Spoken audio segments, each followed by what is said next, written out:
bienvenue et merci à toutes celles et tous ceux qui nous écoutent. Donc, je suis Laurent Lati, directeur de la compagnie Capsys Consulting. Je suis spécialisé dans tout ce qui est protection des données informatiques depuis à peu près une vingtaine d'années. Voilà. Donc c'est vraiment mon métier. Et effectivement, on va parler un petit peu plus de tout ce qui est sauvegarde de la théorie très, très concrètement. Je vais essayer de rendre ça accessible à tout le monde. L'objectif, c'est qu'on ne perde pas les gens au milieu de tout ça.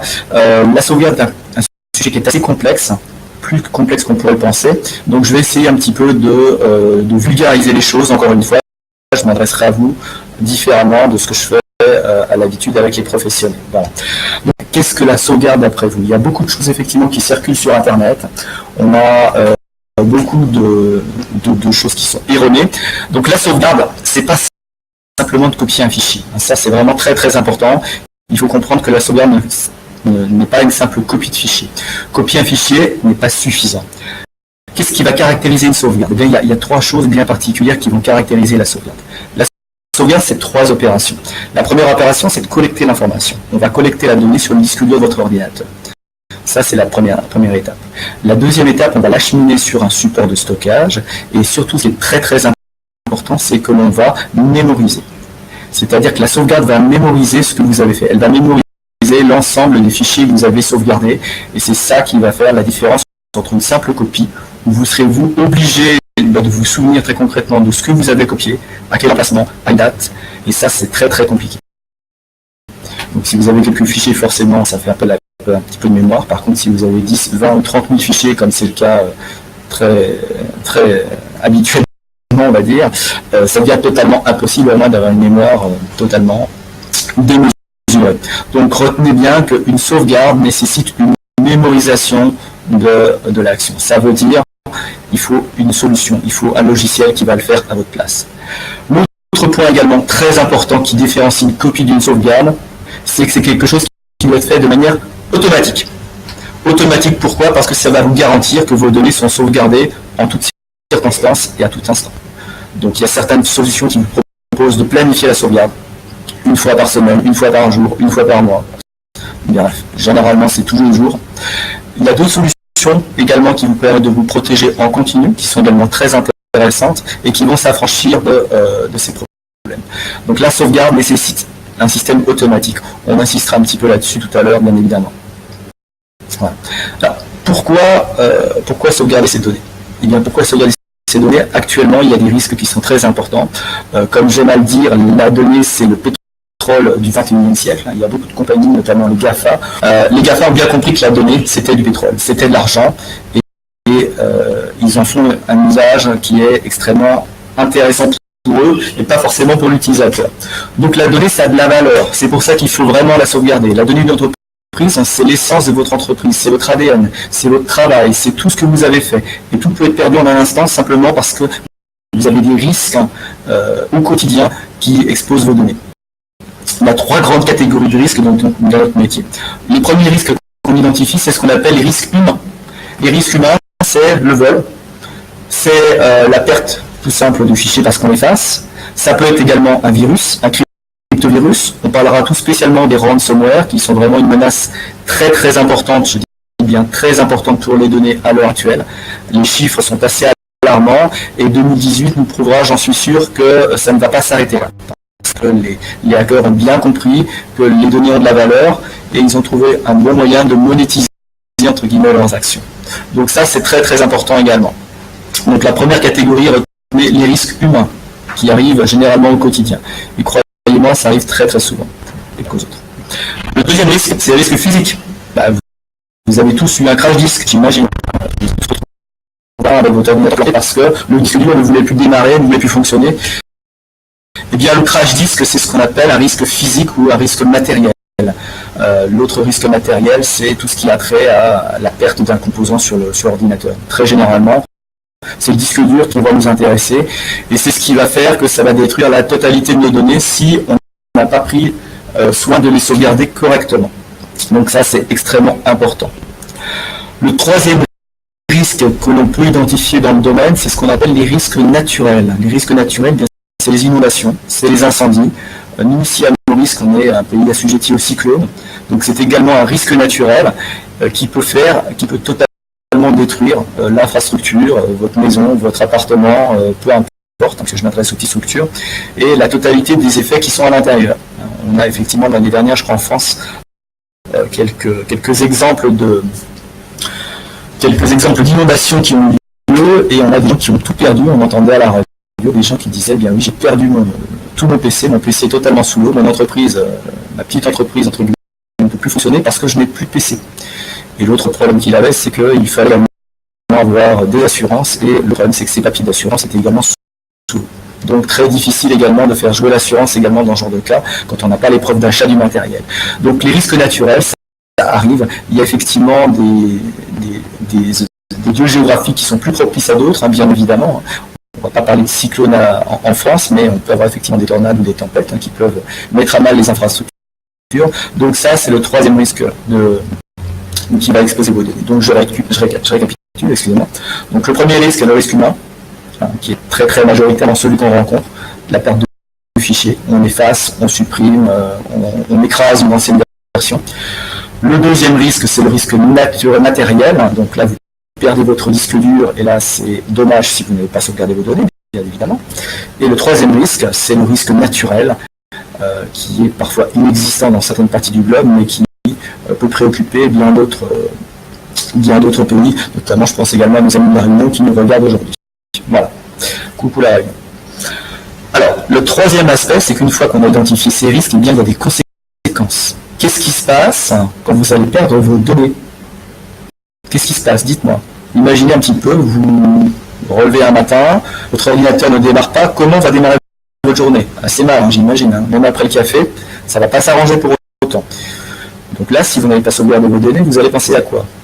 Qu'est-ce que j'ai sauvegardé? Qu'est-ce que j'ai perdu? Qu'est-ce que j'ai copié sur un disque dur? Puisque généralement, les petites structures, je le sais, elles se contentent de copier effectivement les informations sur un disque. Et ça va être tout le problème, c'est que déjà, l'effort de mémorisation, il va falloir le faire. Où est-ce que j'ai mis mes données? Où est-ce que je les ai copiées? Je vais avoir besoin de les restaurer, il faut que je retrouve mon disque dur. Si j'ai pris la peine de le cacher dans une armoire, il va que j'aille le racheter. Après, une fois que j'ai trouvé ce disque dur, il va falloir retrouver le fichier, les fichiers que j'ai perdus. Encore un effort de mémorisation, vous voyez. Le troisième problème qui va se poser, c'est quelle est la fraîcheur de la donnée, ce qu'on appelle. C'est-à-dire, est-ce que le fichier que vous avez copié sur votre disque externe est ancien? Est-ce que vous l'avez fait la veille? Est-ce que vous l'avez fait la semaine dernière? Ou est-ce que vous l'avez fait il y a un mois? Ou est-ce que vous ne l'avez pas fait du tout? Auquel cas, vous ne trouverez pas votre fichier. Vous voyez.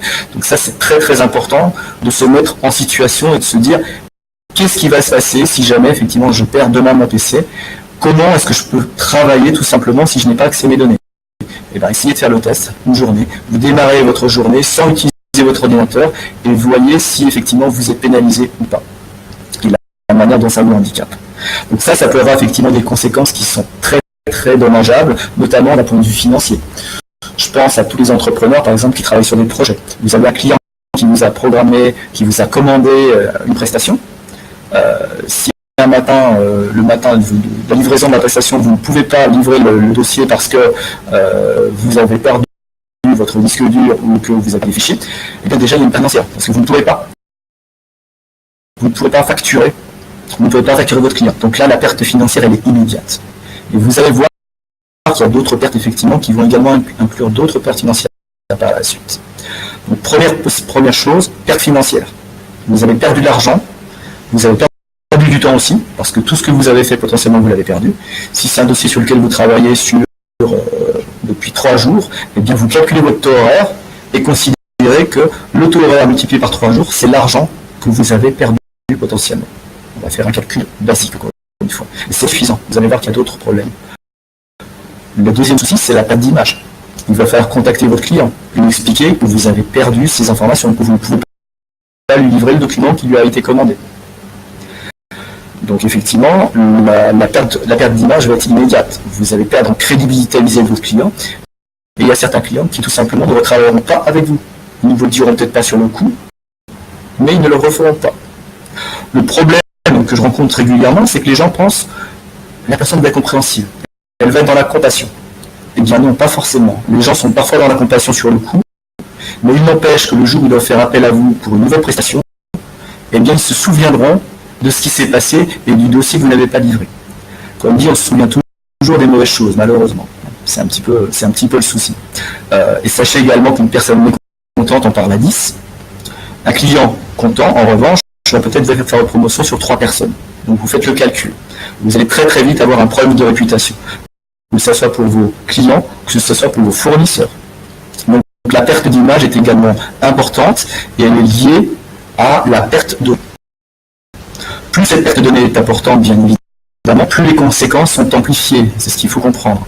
Entre perdre un fichier et perdre la totalité de son ordinateur, je suis bien d'accord que le résultat ne sera pas le même. Et que l'incidence et que la perte financière ne sera pas non plus la même. Mais imaginez, je prends par exemple le cas des traducteurs qui ont ce qu'on appelle des mémoires de traduction. Eh bien ces gens, ils enregistrent leur travail, pour ceux qui ne travaillent pas encore sur des solutions de type cloud, en mode SaaS, eh bien ils ont des mémoires de traduction sur leur ordinateur. Ces mémoires de traduction, elles ont la totalité de leurs connaissances, la totalité des travaux qu'elles ont entrepris. Et ça a énormément de valeur. Pourquoi ? Parce que ça leur fait gagner beaucoup de temps. Parce que quand elles retrouvent des dossiers qui sont similaires à des dossiers qu'elles ont déjà traités, grâce à cette mémoire de traduction, un peu comme la mémoire de sauvegarde, eh bien ils vont gagner du temps. Et ça, c'est très très dommageable. Donc là, on ne peut pas se limiter simplement à la perte immédiate d'argent sur un seul dossier. C'est également des conséquences qui sont beaucoup plus importantes dans certains métiers. Les photographes également. Imaginez un photographe qui perd la totalité de ses photos. Il perd toute sa vie, hein, très concrètement. Donc il y a beaucoup de professions comme ça sur lesquelles effectivement la perte de données est très très dommageable, à la fois sur l'aspect financier et sur l'aspect également image. Maintenant, il y a encore une troisième conséquence. Et celle-là, elle est très très importante. Et elle revient un petit peu également sur la perte financière. C'est ce qu'on appelle la perte due à des pénalités légales. Vous savez, en tant qu'entrepreneur, quel qu'il soit, de toute taille, vous avez forcément une émission de facture. Vous ne travaillez pas à perte, à moins que vous soyez de ONG, et encore, vous mettez quand même des factures. Ces factures, vous avez effectivement des obligations de conservation de ces données. En mai 2018, on en parlera un petit peu ce soir, vous avez effectivement une nouvelle législation qui va rentrer en vigueur. Et bien cette législation en vigueur, elle va encore accroître ces pénalités légales qui, entre guillemets, ne concernaient qu'un certain nombre de professions auparavant. Parce qu'effectivement, c'était des professions un petit peu plus, je pense aux avocats, je pense aux comptables, donc toutes ces professions un petit peu liées au domaine de la finance, ou les banques notamment, qui effectivement avaient déjà leur propre code de protection de données, et bien effectivement ces sociétés étaient assujetties à des pertes de données très importantes. Et bien là, la GDPR, elle va effectivement elle va s'appliquer à tout le monde, de toute taille. Donc toutes les structures seront concernées, quelle que soit leur taille, par la GDPR à partir du 25 mai 2018. La GDPR, c'est quoi? C'est 20 millions d'euros. Oui, vous avez bien entendu. C'est 20 millions d'euros ou 4% du chiffre d'affaires global de votre entreprise. D'accord? Donc si vous faites un chiffre d'affaires par année, vous prenez 4% et vous considérez que c'est la perte, que c'est la pénalité légale, l'amende que vous aurez à payer si vous n'êtes pas en conformité avec la GDPR. Vos données sont importantes, protégez. À très bientôt.